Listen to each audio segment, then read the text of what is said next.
प्यारे मित्रों, विचार ध्यान डीप बी में कुछ बातों का बहुत अच्छे से ध्यान रखना है। जब आप होश और होश का अनुभव करते हो तो कभी कभी क्या होता है कि होश में विचार चल रहा होता है या भाव चल रहा होता है। जब होश में विचार या भाव चलने लगे तो आपको विचार और भाव दिखना है। जब आप विचार को देखोगे या भाव को देखोगे तो जहाँ जहाँ विचार और भाव खो जाए, विचार जहाँ खो जाए वहाँ होश का अनुभव करना है। दरअसल होश का अनुभव करना नहीं पड़ेगा, शुरुआत में, साधना के शुरुआत में आपको करना पड़ता है। जैसे मैंने आपको बताया कि अगर अब आपका ध्यान कायदे से होने लगे तो ऑडियो की ज़रूरत नहीं है डीप बी के लिए। तो डीप बी में जब आप होश का अनुभव करते हो और होश में कोई विचार चलने लगता है तो आप उस विचार को देखते हो। लेकिन जब विचार को आप देखते हो तो विचार जहाँ खो जाता है वहाँ अपने आप होश का अनुभव होने लगता है। जैसे का से कबूतर होता है तो हमें बार बार का पढ़ने के लिए थोड़े कबूतर कहना पड़ता है कि कबूतर वाला का, कबूतर वाला का, कबूतर वाला का, ऐसा तो नहीं कहते हैं। तो बार बार आपको होश होश का अनुभव नहीं करना पड़ेगा। जब आप विचार को देखोगे, होश के अंदर जो विचार को देखोगे, भाव को देखोगे, तो जब आप विचार को देखोगे तो जहाँ जहाँ विचार खो जाएगा वहाँ वहाँ होश का अनुभव होने लगेगा। ये ध्यान रखना, ये सहज होने लगेगा। तो आपको सबसे ज़्यादा ध्यान देना है, सजगता रखनी है विचार पे या भाव पे। जैसे उदासी के भाव बने हैं, सुख के भाव बने हैं, दुख के भाव बने हैं, कोई सा भी भाव बना हुआ है तो आप सबसे पहले भाव को ही देखोगे। और जहाँ जहाँ भाव खो जाए, आसमान एकदम कोरा हो जाए, आकाश एकदम कोरा हो जाए, वहाँ आप होश का अनुभव कर लेना। करना नहीं, आपको करना नहीं पड़ेगा, अपने आप होने लगेगा, होश का अनुभव होने लगेगा। और जितनी देर बना रहे उसको बनाए रखो, फिर कोई विचार या भाव आए फिर उसको देखने लग जाओ। तो प्राथमिकता आपको विचार और भाव को देना है। उदासी का भाव, प्रसन्नता का भाव, अच्छे भाव, बुरे भाव, अच्छे विचार। विचार जब अपने प्रारंभिक अवस्था में आते हैं तो भाव के लेवल में चले जाते हैं। तो कैसा भाव है उस भाव को आपको देखना है। जहाँ भाव खो जाए वहाँ अपने आप होश का अनुभव होने लगेगा। कहना नहीं पड़ेगा, होने लगता है वो। यथासंभव उसको बनाए रखिए। अच्छा, और कुछ प्रश्न ऐसे आए थे बीच में कि जब आपका तादात्म्य टूटने लग जाए, जब आप ध्यान करने लग जाओ और ध्यान करने के दौरान आपको ऐसा लगने लगे कि यार जैसे शरीर है ही नहीं है, मन है ही नहीं, बुद्धि है ही नहीं, तो जब ये सब होने लगे तो आप घबराइए ना, आप डरिए ना। यहाँ आपको भय लगने लगता है। अगर भय लग गया तो ये अनुभव कभी भी नहीं होगा फिर। इसलिए आपको भय नहीं लगना है। जब ये अनुभव हो तो उसे स्वीकार करिए। आप ये जानते हैं, आपको बार बार मैं बताता रहता हूँ कि आप शरीर नहीं हो, मन नहीं हो, बुद्धि नहीं हो। तो जब आपको अनुभव होने लगे तो डर किस बात का। और शरीर, मन, बुद्धि नहीं हो लेकिन फिर भी कोई है जो जान रहा है ना। किसको पता है कि आप शरीर नहीं हो, किसको पता है कि आप मन नहीं हो, किसको पता है कि आप बुद्धि नहीं हो। ये सब जो आप नहीं हो ये जान कौन रहा है, किसको पता है। जिसको पता है उसी का पता चलना है, उसी का अनुभव होना है। वही मेन है, वही महत्वपूर्ण है। और जिस दिन उसका अनुभव हो जाएगा जो सबको जानता है, आपका जीवन धन्य हो जाएगा। तो आपको घबराना नहीं है। तादात्म्य टूटता है, हाँ, ये सब में जैसे आपका तादात्म्य टूटने लगा, आपको डर होने लगा, आपको डर लगने लगा, तो इस डर का सामना करना, इस डर से जो आप, इस डर के सामने जब आप आते हो, जो आप फेस करते हो, इसी को मैं तपश्चर्या कहता हूँ, तपस्या कहता हूँ। आप दिन भर भूखे रह जाओ, आप एक पैर पे खड़े रह जाओ, आप नदी में खड़े रह जाओ, मैं इसको तपस्या नहीं कहता हूँ। असली तपस्या वही है जो ध्यान की पीड़ा बर्दाश्त करनी होती है। कि आप ध्यान करने लगते हो, अचानक सर में दर्द होने लगता है, सर भारी होने लगता है और ऐसे ऐसे भयंकर अनुभव होने लगते हैं कि आप डर जाते हो। तो इस डर को जब आप झेलते हो, आप इसे लड़ते हो, आप इसके साथ जीते हो, मैं इसी को तपस्या कहता हूँ। तपश्चर्या यही है। लेकिन इससे आपको घबराना नहीं है। आप मेरा आश्वासन, मेरा भरोसा, मुझ पे श्रद्धा करके ये बात आपको मानना है और मान के चलना है। धीरे धीरे आपको खुद ही एहसास होने लग जाएगा कि अरे इसके आप पार निकलने लग जाओगे, पार चले जाओगे। तो आपको भय नहीं लाना है किसी भी तरीके से। और भय आए, भय का भाव आए, तो आपको उसको देखना है। जब भय के भाव को आप देखोगे तो वो तिरोहित होने लगेगा। तो एकदम डरना नहीं है, किसी भी तरह के भय में नहीं जाना है। हाँ, अगर डर आपको आता है तो डर को देखो। हाँ, सर में दर्द होता है, परेशानी होती, कभी कभी चक्कर आता है, तो ध्यान में ये सब अनुभव जो हैं ये तपश्चर्या है, ये तपस्या है, यही आप तपस्या कर रहे हो। धीरे धीरे ये भी खत्म हो जाएगा। एक दिन ऐसा आएगा जब आपको दर्द भी नहीं होगा और आप इससे मुक्त हो जाओगे, तब आपको डर नहीं लगेगा। संसार में आप जहां भी सुख पाते हो, किसी भी चीज में जहां आपको सुख मिलता है, आपका कोई पुराना मित्र आया, आपका पुराना दोस्त आया, उसको देख के आपको एकदम आनंद आ जाता है। जहां जहां सुख आपको मिलता है, आप समझ लेना वहां वहां विचार बंद हो जाते हैं थोड़े समय के लिए। जब आपके विचार बंद हो जाते हैं तो सुख के झरने फूट पड़ते हैं। तो आप ये हमेशा देखना, जहां जहां आपको सुख की झलक मिलती है, चाहे कुछ सेकंड के लिए बंद हो, वहां विचार बंद हो जाते हैं। आप बहुत दिन से सोच रहे थे एक नई गाड़ी ले लें, एक नया बंगला ले लें। जैसे आप लेते हो, लेने के दौरान एक बहुत सुख का झलक मिलता है, आपको बहुत सुख मिलता है। गाड़ी आई, बहुत सुख मिला। आप देखोगे थोड़ी देर के लिए विचार बंद हो जाता है, लेकिन जल्दी ही फिर चलने लगते हैं, फिर आप दूसरे उलझन में पड़ जाते हो। तो मूल यही है, अगर आप ध्यान से,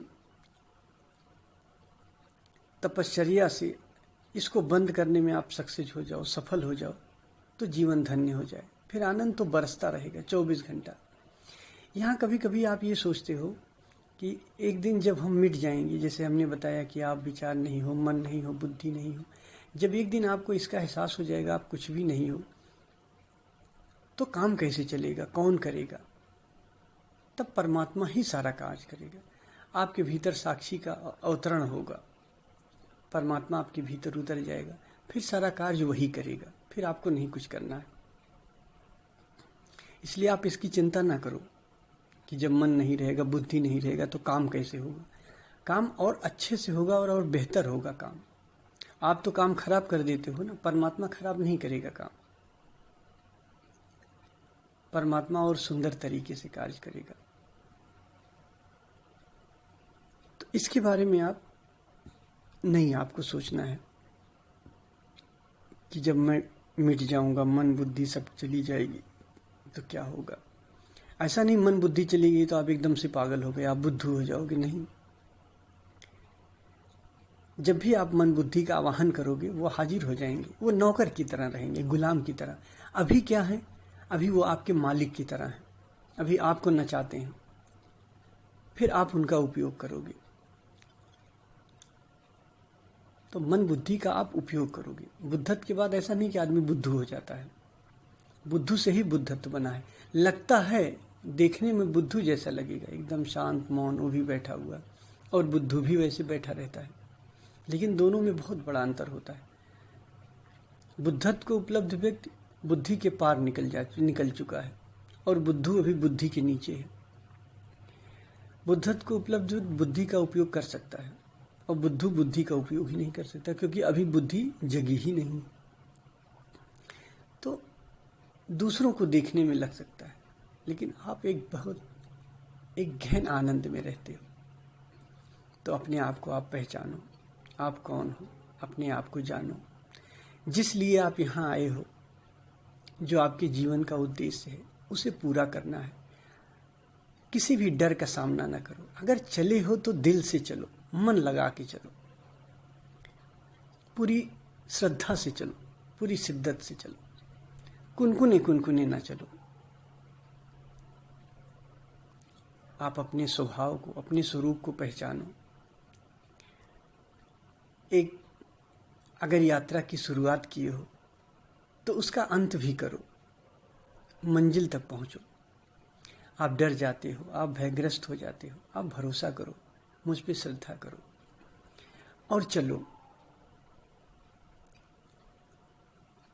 और श्रद्धा तो पैदा होगा, क्योंकि जो मैं बता रहा हूं उसका जब अनुभव होने लगे, मेरे बताने से आप ध्यान करना शुरू किए, ये विश्वास था, और जब उसका अनुभव होने लगे तो ये आपके भीतर श्रद्धा का जन्म हुआ। अब जब श्रद्धा पैदा हो गई है, आपने देखा, आपने उसका अनुभव किया कि कुछ है जो आपसे अलग है, कुछ है जो आपसे हटके है, तो अब देरी किस बात की, चलो उस चैतन्य तक पहुंचो, अपने स्वभाव तक पहुंचो। कोई चुनाव मत करो, श्रद्धा करो, कोई चुनाव ना करो। जब मैं कहता हूं कोई चुनाव ना करो, तो इसका मतलब है कि अंदर विचार का चुनाव नहीं करना है। आपके भीतर विचार उठता है, विचार को देखो, ये मत कहो ये अच्छा विचार है, ये बुरा विचार है। फिर विचार खेलता है, उसको खेलने दो, फिर वो लय हो जाता है, फिर उसका लय हो जाना देखो। किसी भी बीच में चुनाव में ना पड़ो। और बाहर की परिस्थितियों में भी आपको यही करना है। परमात्मा कभी कभी विषम परिस्थिति दे देता है आपके सामने, वो भी स्वीकार है। कभी कभी अच्छी परिस्थिति दे देता है, ऐसी परिस्थिति की बहुत सुंदर है, वो भी स्वीकार कर लो। ये मत कहो कि ये परिस्थिति अच्छी है, ये परिस्थिति खराब है। आप एक सूत्र याद कर लो, बस इसी सूत्र का स्मरण करना और ध्यान करना। मुझ अनंत चैतन्य रूपी सागर में, मुझ चैतन्य रूपी सागर में, अब चैतन्य आपका अनंत है, परिपूर्ण है। मुझ अनंत चैतन्य रूपी सागर में चित्त रूपी लहरें अपने स्वभाव से उठती हैं, खेलती हैं और लय हो जाती हैं। मैं देखने वाला चैतन्य अब चुनाव नहीं करता। बाहर की परिस्थितियों का और भीतर के विचारों का चुनाव न करता हुआ इस प्रकार मैं स्वयं में स्थित हूं। आप अनंत चैतन्य के सागर हो। आपके भीतर बहुत सारे विचार उठ रहे हैं, खेल रहे हैं और लय हो जा रहे हैं। आप उनका चुनाव नहीं करते हो। आप ये नहीं कहते हो कि ये विचार उठ रहा है, इसको नहीं उठना चाहिए, या ये विचार उठ रहा है, इसको उठना चाहिए था। आप ये नहीं कहते हो। ऐसे ही बाहर की परिस्थितियों को भी आपको ये नहीं कहना कि ये परिस्थिति अच्छी है, ये परिस्थिति खराब है, ये परिस्थिति रहे और ये परिस्थिति चली जाए ना। अब न बाहर चुनाव करो, न भीतर चुनाव करो। परमात्मा को ही खेलने दो, बाहर भी और भीतर भी। तुम साक्षी मात्र बन जाओ। अब तुम चुनाव न करते हुए स्वयं में स्थित रहो, अपने स्वभाव में स्थित रहो। जो होता है उसे होने दो, जो चलता है उसे चलने दो।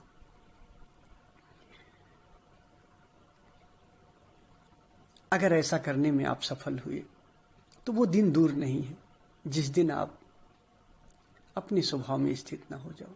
जब धीरे धीरे आप साक्षी होने लगोगे, अपने स्वभाव में स्थित होने लगोगे, और जब सतत होने लग जाओगे, जब सतत साक्षी बनने लग जाओगे, जब सतत अपने स्वभाव में स्थित हो जाओगे, फिर वो बुद्धत्व का द्वार खुल जाएगा, वो परम चैतन्य का द्वार खुल जाएगा, वो पूर्ण का द्वार खुल जाएगा, जिसे इनलाइटेंड कहते हैं, स्वप्रकाशित कहते हैं, स्वचेतना कहते हैं। अभी झलक ही काफी है। झलक मिलता है, परमात्मा का लाख लाख धन्यवाद। अगर झलक है, किसी प्रकाश का झलक है, तो महाप्रकाश भी होगा। अगर महाप्रकाश ना होता तो वो झलक कहाँ से आती जो आपको झलक मिलती है। इसलिए श्रद्धा करो। अगर इतना है तो और भी होगा। जहां से थोड़ी सी किरणें निकल रही हैं, जहां से झरने निकल रहे हैं, तो कहीं न कहीं स्रोत भी होगा। इस भरोसे से श्रद्धा करो और ध्यान करो। ध्यान में जो पीड़ा या जो दुख हो उसे तपस्या समझ के स्वीकार करो, और एक न एक दिन प्रभु की अनुकंपा होगी और आप स्वयं तक पहुंचोगे। धन्यवाद।